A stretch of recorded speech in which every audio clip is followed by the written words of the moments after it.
All right, y'all, welcome back. Closing the door. We're still in the closet, but it is after 9 o'clock at night. So, welcome back to this week's. It's not a vlog, it's a sit down, but I'm standing. But when we say that, it's a story time. And this is about finishing school. Am I gonna finish school? And this is the first time where I am going to be dropping from my classes this semester. Nah, I even feel weird saying that to you all. I feel like, and I know I have a really amazing community of people on and offline that support me, but just getting that out, I was about to restart the video and something was like, keep pushing through. But yeah, I'm dropping my classes. Ideally, by the time you all see this on Sunday, because today is actually when I made the official decision. Till today is Thursday. I'm hoping by tomorrow, because I'm going to speak with my advisor and all that. So anyways, I was going to kind of be like 3 things I learned. So we're going to try to do that. Y'all know how I roll. I don't script anything. I go with God. I go with how it feels, what feel led by, right? And I was almost not going to share this just yet because everything isn't tied in a bow, whatever. But like I said with you all, and if in case you haven't seen that video already, I'll try my best. Editing Les-leen will try her best. We are not doing a lot of edits because it's a one-woman show. But I will try my best to link the previous video where I share about me starting my therapy rotation and how that's been going. And now in this video, I'm going to share how it's not been going. I forget what I said in that video, but that video has been really good. This is the content creator side of me. Please just bear with me. But content creator Les-leen is like, wow, that's such great engagement. Why am I like this? And so with that being said, I keeping consistent over here on YouTube, and YouTube is really, I'm enjoying it. It's a marathon, not a sprint, but I'm seeing my growth over here. And I am somebody that consumes so much YouTube that and I've said this before, but I've had a coach in the past say that go where you like to consume, create where you enjoy to consume content. And for me, I love to consume content over here on YouTube. And I'm now creating that content over here in hopes to help other people that are planning to go back to school. I did have a comment, but then I guess the person deleted it. But under that video where I was sharing the beginning of this semester, somebody was like, wow, I'm such and such age and I have 4 kids. I guess I should share too. And at first I was like, I didn't know really, but again, I'm reading this in my tone and right? I'm like, yeah, please, that's why it's called YouTube. It's like your TV, you know what I'm saying? And there was also other people too that are older than me that are like, but I'm this age, blah, blah, blah. And honestly, I feel like age is nothing but a number. And I know I'm saying that as somebody that, I don't know who you are that's watching me, but I really feel like you really can do whatever you put your mind to. And that will only sound corny to you if you don't believe in yourself. Because I was about to say, which I do say a lot, is oh, it might sound corny. I'm going to stop saying that.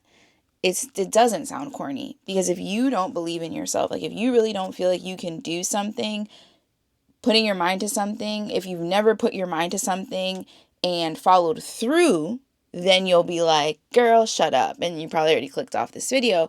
But if you're like, no, Les-leen, I know what you're putting down. You're still watching, right?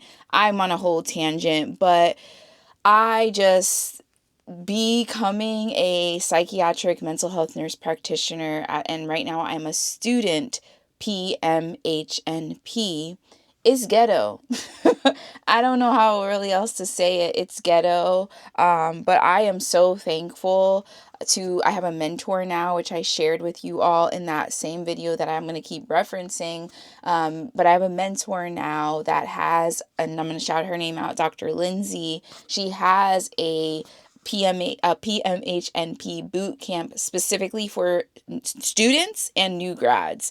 I hesitated saying students and new grads because I was like, it's, she has it marketed as like mainly for new grads, but there are students like me that are also in this boot camp. And when I tell you, it's been so nice to have this support, and nice is an understatement. But going through, what I'm sharing with you all now, dropping a class, I think I would have been still in a tizzy and beating myself up if I didn't have Dr. Lindsay as my mentor. And so I went back and forth with her, just sharing what's been going on and giving her lots of long-winded voice memos. And she has been amazing of just being like, it's all good, it's okay. And like asking the right questions and helping me make my own decision of what I'm going to do. So I am so thankful for that, and that's the power in having a mentor that is doing what you want to do, right? It's not competition. No, I admire what Dr. Lindsay is doing. I especially admire what she's doing because not only is she a Psych NP, but she is pouring back into those that are coming up. And that speaks volumes in itself. So I have the link in the description if you are a student Psych NP like me, or maybe you just finished Psych NP school and you are like, what the heck? What do I do? How do I apply? Negotiate your worth. Dr. Lindsay's bootcamp is where you need to be. So click that link below and get your life together, okay? And as somebody who has invested heavily, I've invested so much into myself when it comes to personal and professional development since 2020. I understand. I know I understand the power of paying somebody to coach you, somebody that is a few steps, 1,000 steps, whatever, that is ahead of you. It cuts your time in half. The reason you are able to see me show up the way that I'm able to show up is because I have paid for therapy, my own therapy. I have paid for life coaching. Like, I have paid for these things so that I can show up the way I show up. This is not happenstance. I have paid multiple people to help me show up in the confident way that I'm showing up. So let's get back to school though. So this past week, if I'm going to be honest with you, has been so hectic. And I don't know, my yogi side is like, I don't know, like what's going on horoscope wise, y'all. I don't know. But it's like, it doesn't seem like it's just me that is like, what the heck this week? Because even like my corporate job, it's just been really hectic. And I feel like I'm burning the candle at both ends. And it's also because like my daughter, let me give you a little bit background. So I have 2 kids. I have a son and a daughter. My daughter is finishing up VPK. She graduates in May. And then my son is finishing up 1st grade. With that being said, they go to 2 separate schools. 2 separate schools means 2 separate pickups. So I am working from home as a nurse, which is amazing. I love it. But at the same time, I'm literally just picking up, dropping off. And then I'm working. Like, it's hectic. And then I was attempting to get my hours in for school. And as we saw, that was a fail. And I'm like, okay, let me just drop the class, start again in summer. So that's the plan, is I'm dropping the class and I'm going to start again in the summer. I'm trying not to, I'm trying to be like as vague as possible with some things, but I am going to find a different place to do my therapy rotation. I also learned that with the school, I go to Walden, with my school, I have to do direct hours. And being that this is the therapy session, and if you're like, duh, please go away. But I'm sharing this because I didn't realize. So there was miscommunication with this. I have to actually co-facilitate group therapy sessions, which I actually have done since starting this therapy practicum that I'm now ending. So like I actually co-facilitated a couple of let me not say I I did one. I helped co-facilitate one group therapy session. And then I also helped co-facilitate narrative group therapy, which I really loved that, everyone. I loved narrative group therapy because where I was at, the people that were sharing their stories, it was incredible. Like, it was incredible just to hear these people, like, be at the lowest of lows and then say that in front of people they don't know. And I'm somebody that I admire vulnerability.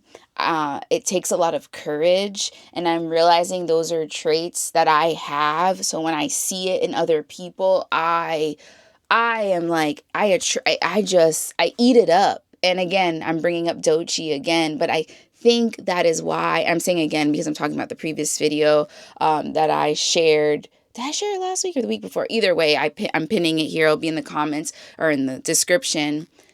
Dochi is so courageous, vulnerable. Like, I've been watching her old YouTube videos where she's in her house like me with no special lighting, none of that, not even no mic. Like, she's just being herself, and it goes back to what I said at the beginning of this video. She put her mind to be an artist, and she followed through with that. Like, it just I've lately, the more I put myself out, I've been just I have so much more respect for musicians. And I also, it might be my background as a kid. I was in marching. I was in band from 6th to 12th grade. So music is something that's just like in me. It's just something, because also with music, it's not something you can make money off of, right? I'm saying that in quotes. If you don't put your mind to it and believe in yourself, right? And it's hard to become a musician because it's not the typical job you do. I hope you're getting what I'm saying. But I went on this big tangent to just say that I really admire courageous people. I admire people that are courageous. Okay, how many times am I gonna say that? But with that being said, I am just sharing this video to encourage you, because I was speaking with my mentor and she was like, you'd be surprised, like, you're not the only one. Like, this part of the Psych NP program is like, I'm not saying, I'm paraphrasing what she's saying, but it is challenging because of all of it's a lot of, you have to make sure you have effective communication with each facility. And then it's also like, and I shared this before, I believe, but like each semester you have to learn a whole new facility within how the facility does things, the preceptor that you have, the do's and don'ts. Like, there's so many things. And on top of that, your personal life stuff, and you're working your full-time job. Like, you're doing all these things, and it's also that, because like 10 years ago when I wasn't married, I didn't have no kids, this would have been way easier. But in that same breath, I would not even look once at mental health. So it's like God puts you where you need to be when you're ready. And I'm now ready to do that. And I'm not seeing this as me failing. It was just misalignment, miscommunication on my behalf. So going back to the hours with my school, and again, this is right now in 2025. If you're watching this, whenever you're watching this, it could be different. And it's different per school. With my school, man, that took me a long time to get back to this. With my school, though, I have to co-facilitate group therapy sessions and even facilitate individual therapy. So that I'm like, oh my God, like, I'm not ready for that. But it's the therapy rotation, Les-leen. Like, I don't know why I didn't put 2 and 2 together. So I'm giving myself grace with that. But now that I know that I am supposed to conduct individual therapy along with co-facilitate group therapy, I'm going to go into summer when I get that new preceptor and like let them know that, see if they're comfortable with that, because that's also another, yeah. So those are 2 ways you get your direct hours. Also sitting in meetings where we're talking about patients, so like clinical rounds, if you will. That's another way you can get your direct hours. And then like documentation. So if you're documenting the patient at the facility. So those are the 4 ways that you get your hours. I thought that it was just observation. And then, so that's where the miscommunication came. And then I was like, oh, but I'm still working my full-time job. Like, so then, mind you, we're like on week 6. I'm like, there's no way I'm going to get my hours done by May 11th if this is what my school is requiring of me. So I made that difficult decision, put my tail between my 2 legs, as I like to say, and said, you know what? I can't do it right now. I can't. Like, I have a lot going on, and that doesn't mean, I don't even want to say that I have too much on my plate. It's just that the plate right now is like heavier on one side. I don't know. I try to make phrases and it doesn't make sense.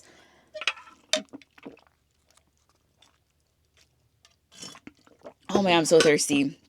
Oh my gosh. So I hope this made sense, but I'm just sharing my journey, because similar to Dochi, I want people to go back. Like, I don't want you to just see me at the end. I don't want you to see me at the end. And I realize the reason that bothers me, like that's a me thing, but this is my channel. But I think that bothers me so much, seeing people at the end, because it's like, you say how hard it is, but can you tell me, can I be in the thick of it with you? Like, what really went on? And like, I feel like if I shared this, like, say 5 months from now, the feeling wouldn't be the same. And that's important to me when I do my videos. And that's why I don't like to script stuff, is I want the feeling to convey to you. Like, I want you to feel like how I feel right now, because I don't really, to be honest with you all, I feel like I feel actually relieved, because I was just like, how am I going to do this? Like, that's how I felt. And so I think that's it for this week's video. Again, this is just a resource. And when you think of resource can be so many different things, but I just want this resource to get to that Psych NP student who has hit a roadblock with their clinical hours and they're like, I don't know what to do. I'm here to tell you, like, you know what to do. And that was me. I was like, I have to drop the class. But I have never, in all my, how old am I? I might tell you, in all my 33 years of living and being in grade school, from grade school to college to now grad school, this is the first time where I've had to drop and repeat. And, again, my mentor was like, but it's not academic, Les-leen, that you're doing, like, because I'm like, oh my God, I'm failing, but I'm not. But it's like, where does that come from, right? Like, why am I, and I'm therapizing myself as I'm saying this video, because I'm like, where does that come from? Why am I thinking that I failed? And that was something else I wanted to say, is this semester, even though I'm not going to finish this semester, I have been really good lately when I fail at something to figure out what is the lesson. And the lesson for me is that I am learning how to become a better, more effective communicator. Because when I become board certified as a psychiatric mental health nurse practitioner, I have to be an effective communicator for myself and for my patients, so that they get the best care that they deserve. Because if I do not know how to communicate to them effectively, to make sure I'm really understanding what they're saying, in between the lines, they're not going to get the care that they deserve. So, whoa, that was good. That was fucking good. I'm good. That was a bar, whatever the kids say. That was really good. That's the lesson. And even with personal life, with my marriage, I'm learning that, like, it's translating in other aspects of life, my friendships. Like, when I tell you all, like, even with, today I was texting a good friend of mine and I was like, oh, I can't just be like one-worded answers and short. Like, I really care about this friendship. Let me explain. It was a good thing, but I was like, let me write out what, like, the whole thing. And that's why, honestly, a lot of times I like to voice note people I care about, because I don't feel like I'm at this time good to write out a text. I want you to hear the tonality, the inflection, the pitch in my voice. So then like, really where I'm coming from and what time it is. Like, I want you to feel my energy. So that's really the biggest takeaway from this clinical. Even though I didn't finish it, I've learned so much about myself, so much. And yeah, so I'm gonna be more ready to start, doing the therapy practicum in the summer. And just, if all I could ask you, I'm gonna ask you a few things. I'd be giving a lot of calls to action, I'm not gonna lie. I need you to like this video, share it with somebody else that maybe is debating about school or is maybe in a similar situation. Like this video. And if you're brave, leave a comment. That really, like the YouTube comments, I feel like are worth 1,000 points. Is this a point system? I don't know. Just go with me. But I am going to really wrap up this video this time. I'm not editing any of this. So it's 20 minutes and about 45 seconds. I will see you all in the next one. I know this is helping the person that it exactly needs to help. See you in the next one. Bye for now.